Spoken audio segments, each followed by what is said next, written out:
Hey everyone, how's it going? It's Russell here, and today we're going to talk about 3 different topics. The first one, there have been many seniors who have had their pre-pandemic income supports completely cut off at the very same time that the CRB is ending, something some advocates are calling a matter of life and death. As well, we're going to be talking about how there was an application problem from the CRA with the last CRB benefit application. So some people who were told that they weren't eligible for this final payment of CRB, they were told they weren't eligible, but they may actually be. We're going to talk about that. And finally, there's been some pressure put on Chrystia Freeland, Justin Trudeau, and the Liberals by the NDP to reinstate the CRB, saying that it's not the right time to cut it off. We're going to go into these concerns and these critiques of the Liberals, as well as what Chrystia Freeland's and the Liberals' response is. And the question they were asked directly was, will you ever consider bringing these supports back into place in the future? But before we do, make sure to subscribe to the channel if you haven't already done so, and you can use any of the links in the description to help support the channel directly. You can get 2 free stocks with Wealth Simple with that link down there, as well as a $10 bonus when you sign up to buy your first cryptocurrency with NDAX.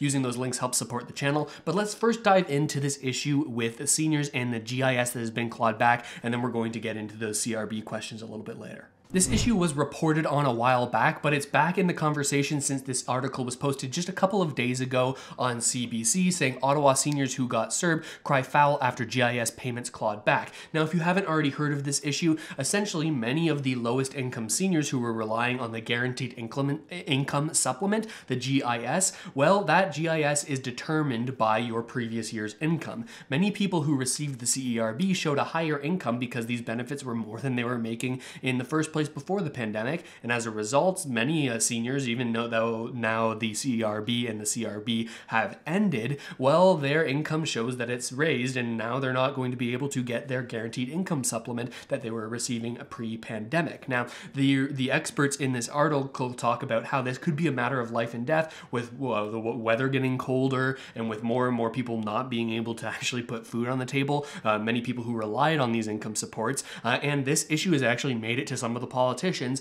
Let me show you a clip of Jagmeet Singh saying how important he thinks this issue is and how he's going to be pushing to get this resolved as quickly as possible. Yeah, specifically the GIS for seniors, are you going to push for that right at the start to get that dealt with? Apparently there's no need for legislation for that. It can be done by cabinet order.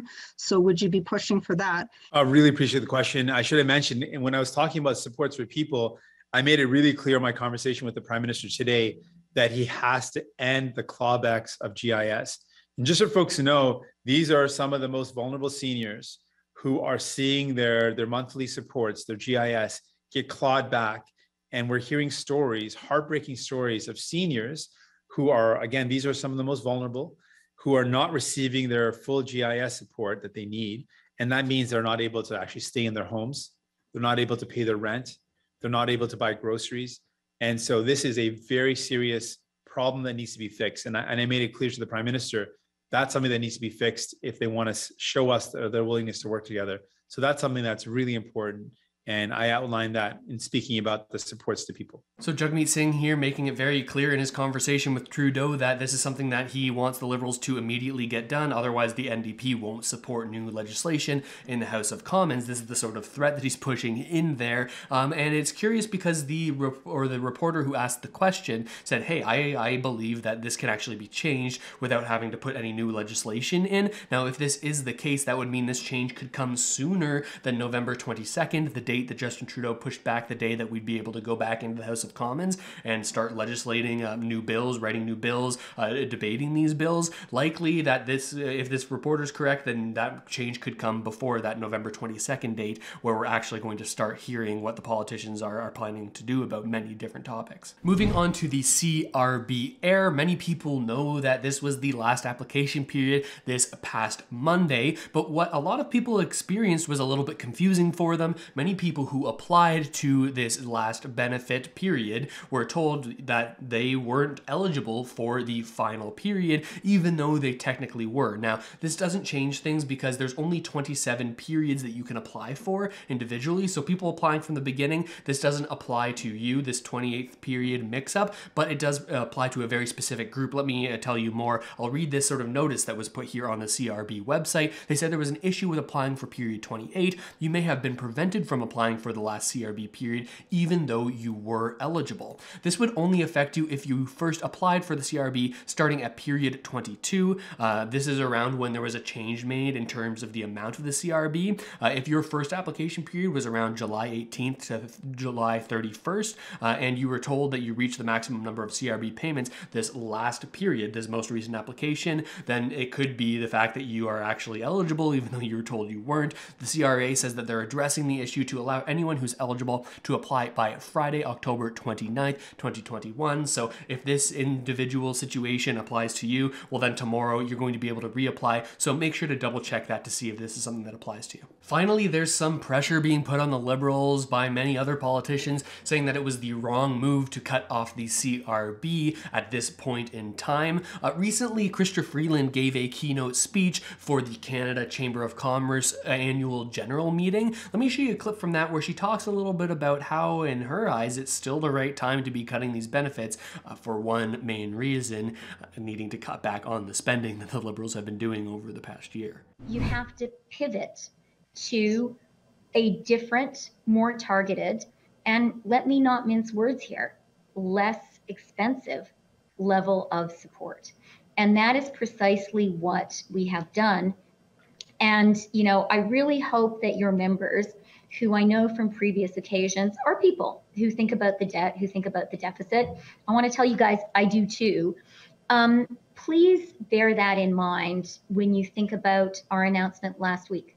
So I think for the first time, at least that I've heard it, Chrystia Freeland admits that, hey, we're cutting these benefits because we, one, don't believe that they're entirely necessary anymore, but she admits they're cutting it because they want to keep the budget more under control. A little bit of a confusing take from the Liberals, who largely haven't really controlled their spending over the course of the pandemic and are choosing to do so now. One of their main fiscal anchors in their budget was a declining debt to GDP ratio, which means their spending could technically go up over the long term as long as they show an increased GDP across the country. Now, not everybody agrees that this was the right time to make this decision. Again, a familiar character on the channel, Jagmeet Singh, is pushing back against this decision from Chrystia Freeland. Let me show you the beginning of this press conference where he mentions it. From the beginning, we've said we believe in this pandemic, we need to continue supports for people, and we want to see this government reconsider the abrupt cutting off of supports.